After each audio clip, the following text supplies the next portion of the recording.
Let's go ahead and jump into smart, sustainable cities. Sheridan, go ahead and talk about why do you care about smart, sustainable cities? Okay, has anybody heard of the Paris Climate Change Summit that was held? Raise your hand. Okay. Do you guys not care about the climate? There were only 4 hands. Is it really? You do, you care. You care. Okay.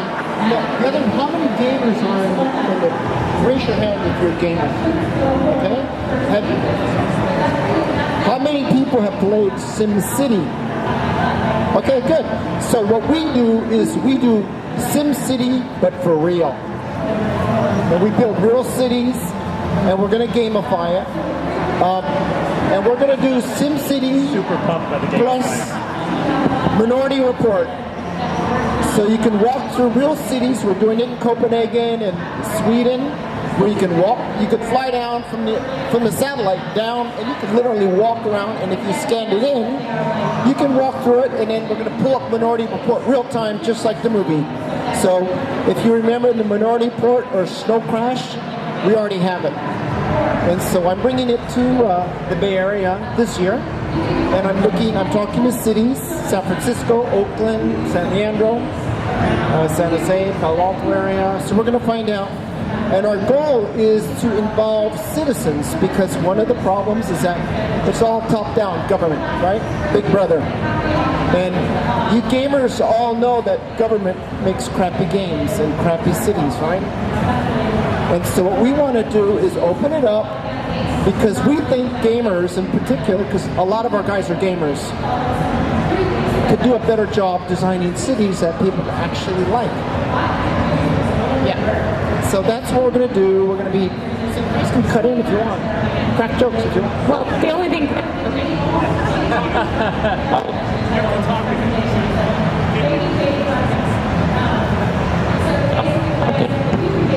Sorry, it's hard to cut in when these mics keep cutting in and out.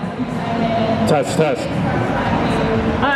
Wow, okay, so the government makes crappy cities, huh? All right, great. Let's give it up for the next 4 years.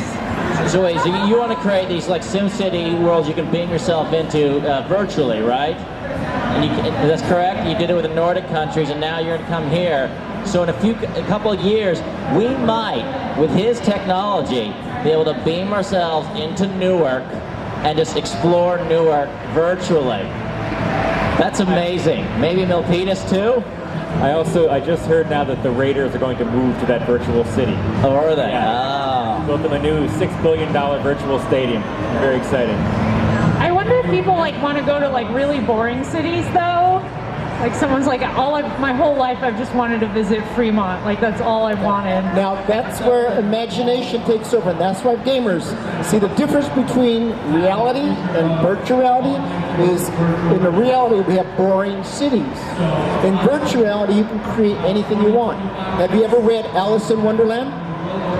Well, in virtual, obviously this coming year or two, you'll be able to create your own Alice in Wonderland anywhere in the Bay Area. And that is your Disney moment for the day. Thank you very much. Unless you're Tim Burton, because his Alice in Wonderland was terrible. That was really bad. Okay, Sheridan, so what's the software that's being control cities right now? Okay, we're using the Unreal VR engine. Okay, remember that, Unreal. Now if you guys want a future in a profession as a career, go to Unreal. I know Unity, everybody's used for gaming. The problem is it's going to be like, well, it's open and democratic. You're not going to be able to make money because it's like mobile apps. There's a million games and nobody makes money, and it's a hit-driven business, right? However, on Unreal, all the big construction architecture companies are going to be hiring people, $100,000 to $200,000 salaries. So in the future, everybody's going to learn Unity. That's your tricycle, right? But if you really want to do high-level racing, it's going to be Unreal. And right, and I got a call from a kid from San Diego, UC, and he said they had a VR club, but the trouble is all their guys are getting hired by the big companies right now, 6-figure salaries, so they're all quitting school. And so, that's what's happening. So my advice to all you young people, if you want to fun, using your gaming know-how, because remember, we're on the Unreal Gaming Engine, and you want to do fun work with real cities, real healthcare, real sports, real everything. This is not like make-believe. This is real. Check out the Unreal Gaming Engine. All right, so what Sheridan's saying is that currently they built software. It's called One Reality, and the questions, we're going to ask you guys the first question coming up. So the software on virtual reality, One Reality, is currently being used in Nordic, and architects are using it to design smart, sustainable cities where you can walk through and see the leaves blowing, see the fish in the water, see the beautiful gardens, and all the crucial points of a smart, sustainable city, which we'll get into right here with let's ask the first question. Let me give you some concrete examples. We're building apartments because real estate guys are using it to sell apartments, right? We're dropping in furniture from Swedish companies so we can sell furniture in the apartment. So you could be an interior decorator and sell anything you want, all right? In the future, virtual real estate tours, apartment tours, and housing tours, basically it's a shopping mall. Think IKEA or Home Depot. So you build the Wait, buy products. IKEA, right? IKEA, right? IKEA. IKEA. He said it the cool way. It's called IKEA from now on because it's way cooler. We're also going to be doing it for rapid prototyping housing for immigrants from Syria because they need housing really bad, right? So we're doing it for that. We're going to be doing it for training, for construction, safety, so you don't get killed on the job. Sports is going to be a big one. Soccer, football, baseball, whatever you want, right? And then we're going to be doing music festivals, live concerts, or real concerts, and in VR cameras so they can drop you and beam you to another city. Okay, so you have avatars, or you can have real you. So you could become a 4th century monk or Darth Vader, or you could be yourself. There's a lot of problems to solve, and this is a good tool to be able to solve them. All right, guys, let's get into our first question. Sheridan, go ahead and ask our first question. Okay, so let's sing. Name some of the United Nations Summit Goals for Sustainability. Just like some of the, okay, so what are some of the summit goals for the United Nations? Like creating fewer douchebags in the world? That would put me out of a job, I think. Be gone. Sustainability, I would say cleaning out the fridge in the UN break room more often. Pretty good, yeah. That disgusting compost pile. A lot of waste. Near Put the your name and Security the date. Council. I My can't say, God. put your name and the date on the bag. I can't stress this enough. You can't trust these guys. They'll keep taking your sandwiches. All right, who can name some of the UN Summit Goals for Sustainability? All right, we'll come here.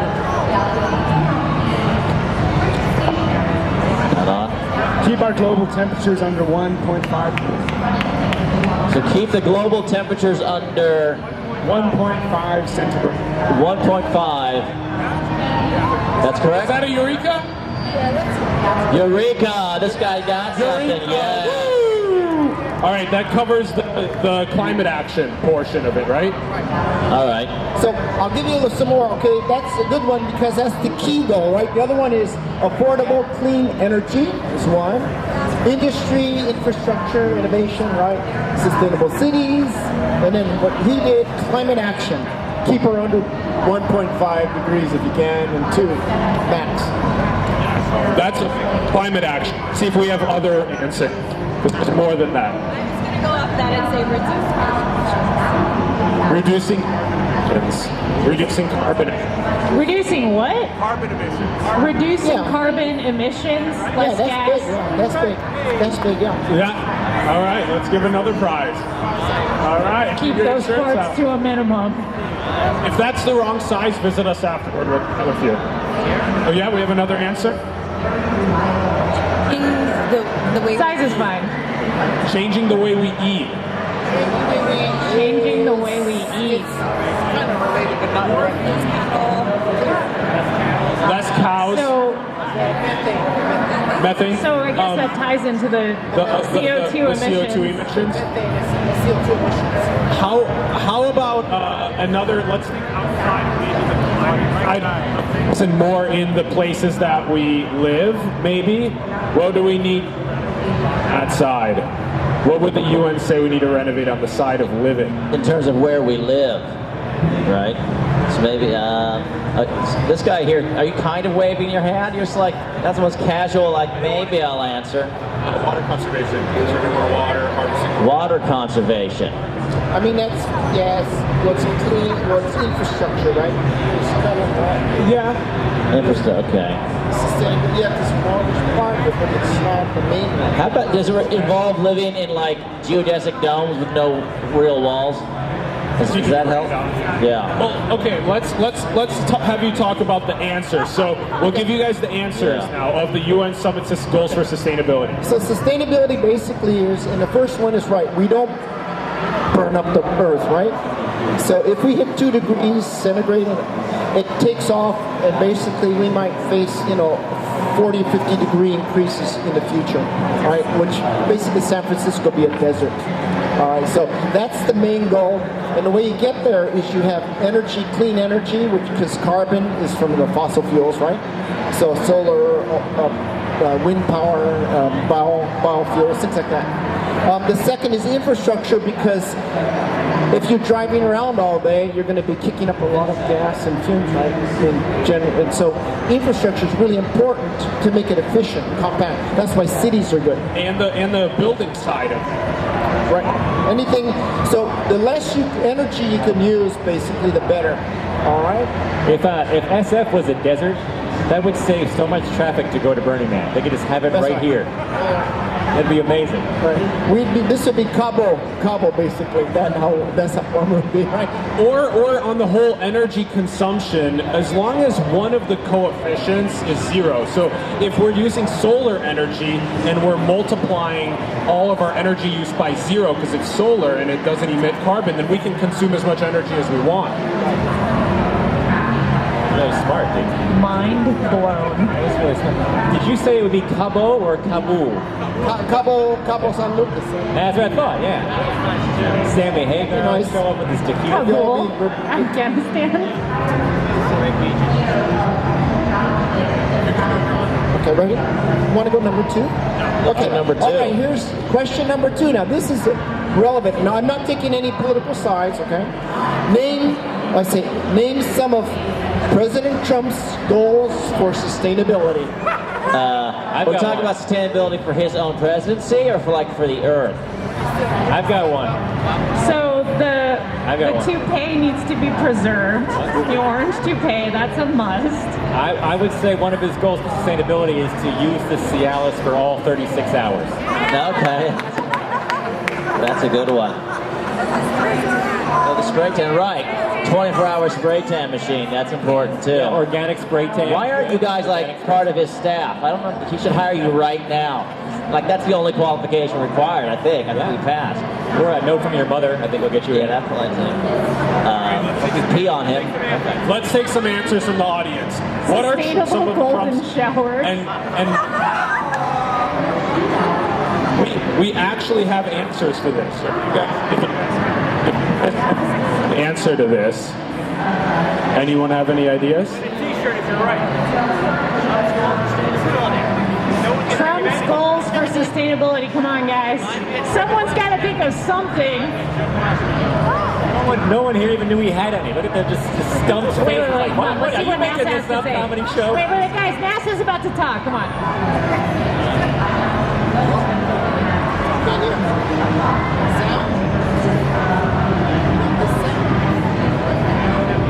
Fantastic.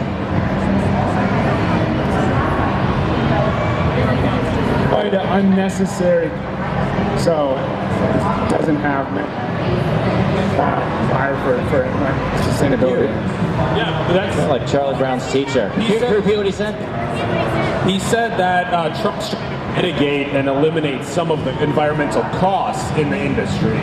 So there's not many sustainability goals, but he's trying to reduce some of the costs. Costs, right. Yeah, is that a pretty good answer? General, but it's If he takes our That's the correct economy, direction. So should we give give him a shirt. I know. Hold on. He's got more. He's walking closer to the stage, be people. I don't know what he's specific. gonna Be do. specific as possible. Is there what I want to say is there a Trump? He talks fast too. It's like Charlie Brown's teacher. Ba-bam, ba-bam. Saxophone, right? Give him a better saxophone, no? That Trump has said related to climate change or climate sustainability? Yeah, switch those mics out. So it sounds like there's specific points in regard. It sounds like there's specific points you have that Trump's administration has put forward in regard to environmental sustainability. But I'm wondering if there are any actual quotes that you have from Trump himself saying that he wants to reduce emissions here and there. Because I feel like he hasn't. And you know, he has said it's in regard to reducing cost. I feel like. We have an answer. Here we go. Here's what he's announced so far. His sustainability goals, right? One, EPA. List all the employees of the EPA.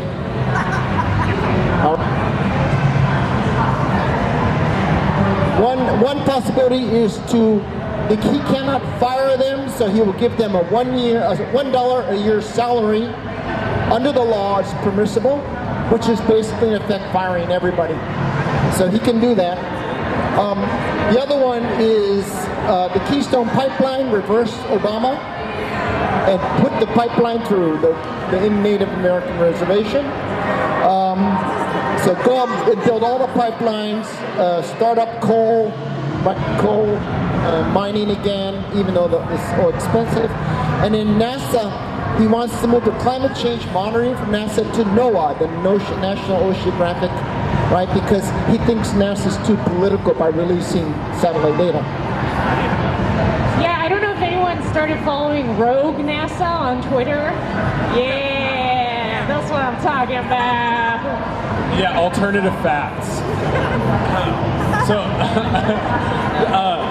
okay. So basically, he kind of nailed it. He kind of nailed it about decreasing costs in the environmental industry. Although we should kind of be funding a lot more into analyzing and understanding what we can do for sustainability. Let's move into the next question. So, in sum, the summary was his Trump's policy for the environment is see no evil, hear no evil, right? Speak no evil. Don't talk about it at all. But do a lot of evil. They won't notice you doing evil if you don't speak about it, say you see it, or or you hear it. It's now easier here's to do. one, all right. What percent of all energy consumed around the earth is consumed by cities? Consumed by cities. How much energy? Of all the energy consumed around the world. Yeah, 0.5%. Negligible. I'm going to say 69%. Just because I wanted to say 69 to a microphone. So I'm a comedian. I think that's pretty close to 420%, bro. Sweet. So we have no idea in terms of the percentage. Okay, comedians have no idea. The question again is, what percentage of energy consumed is consumed by cities? Yeah, all right. Hold on. 20%. 20% is consumed by cities. Wait, live in cities. 78. Oh! Bingo! Right on! We got it. It's 80%. Eureka! Give it to the guy. Okay, so here are the numbers, all right? So right now, today, 80% more or less is by the cities. However, the mega cities are growing fast in Latin America, Middle East, Asia, right? China, for example, was China was 20% cities in the past, now it's 50%. It will be 70 to 80% people in China living in the cities, and cities consume a lot of energy. So this 80% figure is going to probably go up to like 90% in the next 20 years, all right? So the conclusion is we will win or lose the carbon battle in the cities. San Francisco, LA, New York, all the big cities, all right, over the next 20 years, all right? Now, of that, here's another question. Of the 80%, if you break it out, what percent is for buildings, transportation, and other? Do you have any idea? And other. Wait, so we have to answer based off of each category? Or? Yeah, so of the 80%, if you were to break it out, I'll just make it simple. How much of it is for buildings? How much is for transportation? The other is Joe Tobin's farts. Well, I think I was using some other energy this morning at my computer. I don't want to get into what that was. But I used a lot. So wait, what's the question? Oh, you're done. Okay, 80% of it is in the cities, right? Yeah. If you were to break it out, like there's 3 categories, but I'll look at this, the key categories of buildings and transportation. What's the split? Oh, buildings and transportation, the split. Could you say all 78% is other? Isn't that to make it more convenient? All right, who has an idea about what percentage is for buildings, what percentage is for transit? Right here. Do we have any ideas? Raise your hand, come earn a fun prize. Yeah, all right. Okay. I'm just going to guess 85 for buildings and 10% for transportation. Yes. Anyone else? Good guess. All right.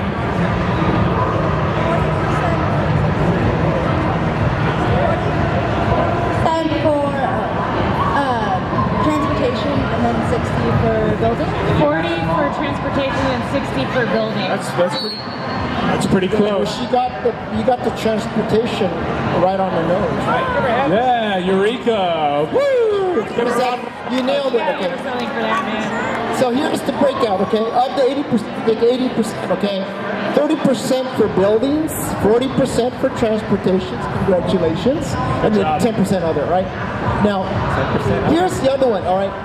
Of the buildings, what percent of the buildings, in every couple of years is new versus existing buildings? What percent? And the reason why I ask that is that when they make it energy efficient, it's for the new buildings only, right? And then the other ones you have to retrofit, right? So what percent of all the new of the buildings are new every year?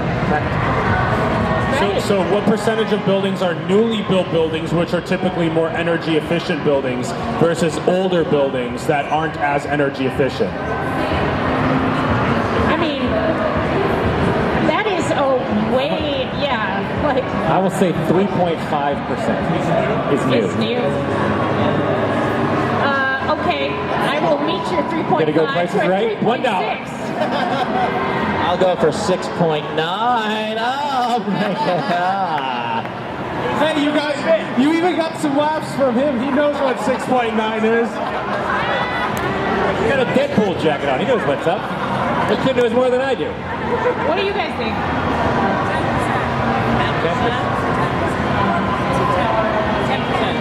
10%, Sheridan. All right, no, it's under 5%. All right, But that's pretty close. It's really close. All right, Should we give him a Eureka? Pretty close. it's under 5, right? Let's give him a Eureka. That's pretty close. I mean, and the basic point is the new buildings are fine. It's all the old buildings that need to be retrofitted, right? That's where we save the energy. So, a lot of blue-collar jobs coming in order to do it. So that's what's good. So Sheridan, you were teaching me about how out of the small buildings are actually the problem. So they have smaller amounts of square footage, and it's harder for us to make them efficient, and posh don't have the amount of money they need for insulation, right? Of the existing buildings, all right, we talked about it, right? That most of them are not, most of them are existing, right? Now, here's the question. I talked to contractors and they're trying to do retrofitting for energy efficiency for existing buildings, right? And there's maybe like a billion buildings just in the U.S. It's a huge number. The problem is they can't get them because they're the mom and pops. They don't have money. They're cash strapped, right? Of all the buildings in the United States, what percent is under 400,000 square feet? Which is the mom and pops? What percent of all the existing buildings are under 400,000 square feet? And they're small, they're hard to get to. You mean like commercial real estate, or like you're not counting houses, right, or anything? Yes, it's really well, it's commercial and multi-tenant housing. It's not residential. I mean, 400,000 square feet's huge. Like for San Francisco standards. I can't even imagine that number in San Francisco. Yeah, I know. I was like, oh, 400 square feet? I can do 400 square feet. No. 400,000. It's got to be commercial. Commercial. No, even for not too many commercial in people. San Francisco, I feel like 400 So commercial, so multi-tenant apartments or buildings. Why don't you give them that number? Give them that number and then. Okay, so Give them the number, yeah. Okay, so 400,000 square feet is 85%. Oh, I was just about to say that. Damn it. 85%. 85%, really? It's 85? All right. Give him a t-shirt. Go. All right. All right, 85 now, for 69. All right, here's the question, and they've done it in Stockholm. I mean, it's in Copenhagen. They have an existing building that's like 100 years old, and Copenhagen has a housing shortage like this, right? And the old building manager didn't have the money to do it, but they did it. Okay, now this is a tough question. Two questions. How did they finance it? And secondly, how much did they cut the energy cost? What percentage?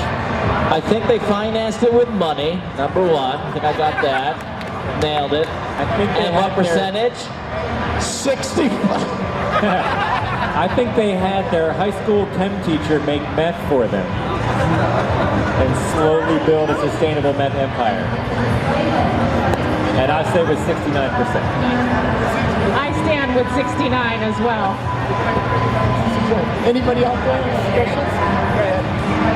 All right. You can stand with 69. Yeah, it can be done. So the question is, how did Nordic countries finance the renovation of energy in their buildings?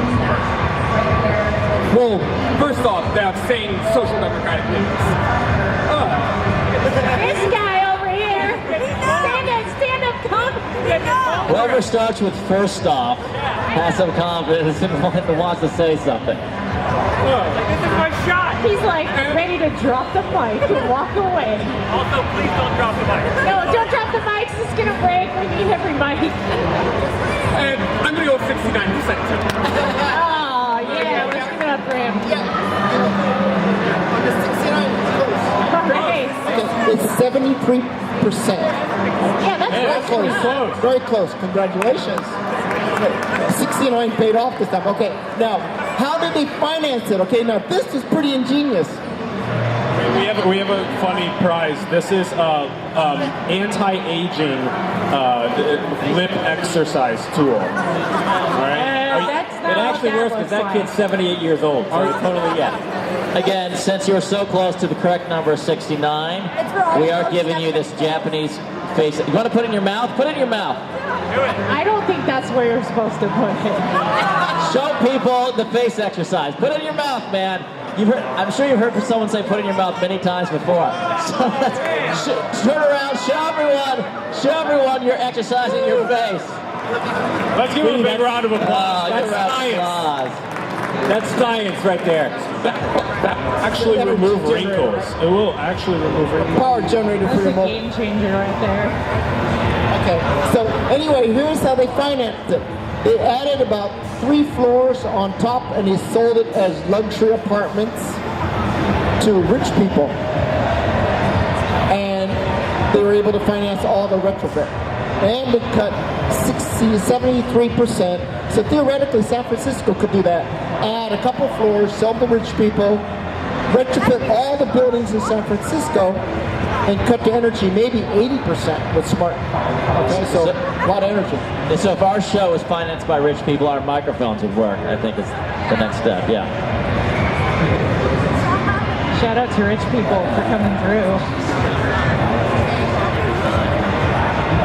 Sheridan. All right, Sheridan. So, All right, one more question. Yeah, the last question.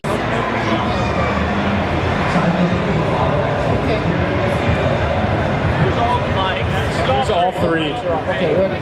Okay, now, if you're trying to build a sustainable city, you can't just claim it, right?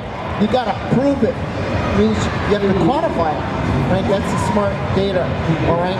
So, what are the key measurements that you have to do in order to prove that you're a sustainable city? And you have to quantify it. What are the metrics? So give me some. Anybody? Comedians, what do you guys think? What are the metrics for sustainable cities? I mean, gotta be some sort of system to measure, like, that everybody's, like, shit is, like, taken care of or something.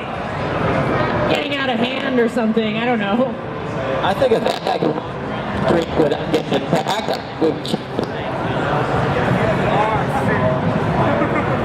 Joe. I know you're still rocking. Oh, we got, hold on. There we go. Yeah, we got. What are some measurements for sustainable cities? the metrics of Metrics on. He said waste, water, and carbon emissions. Nice. That's Wow. really Good. Very good. Water, yep. Water. Can we give him a Eureka, Sheridan? Yeah. Water is really important. Yeah. Eureka! Eureka. Nice job.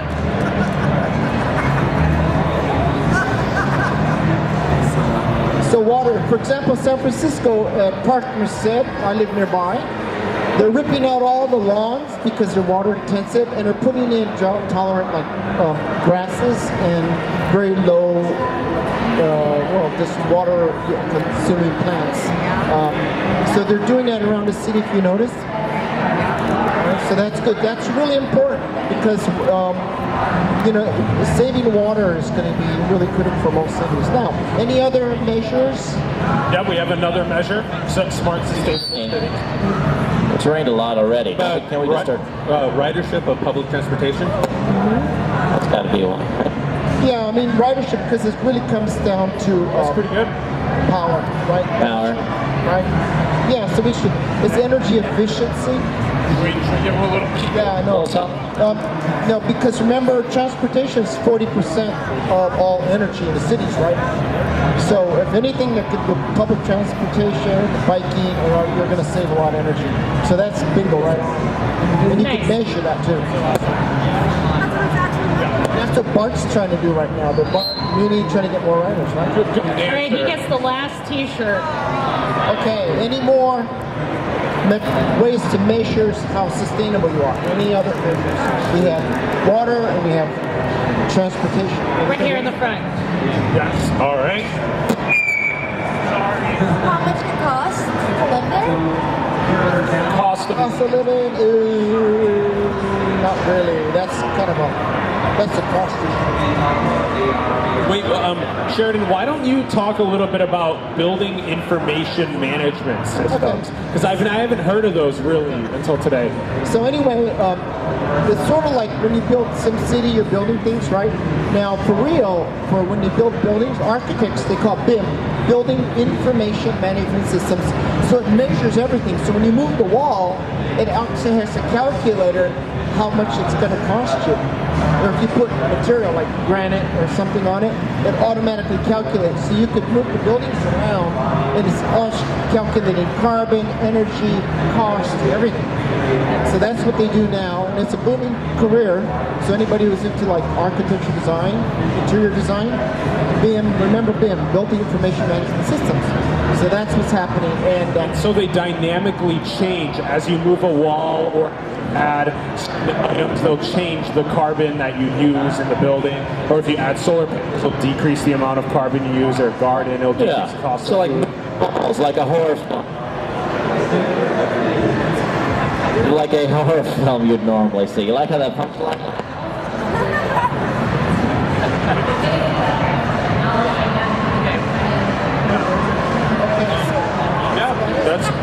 pretty much it. I'll give you some more measures before we leave. Okay, energy, carbon, water use, disease prevention, right? Number management, and food. Right? Recycle, growing local. So those are the measures for sustainable cities. But anyway, Awesome. thank you so much. Thank you, Sheridan, for joining us. Our comedians, thank you for joining us. Thank you. Thank you guys for sticking around.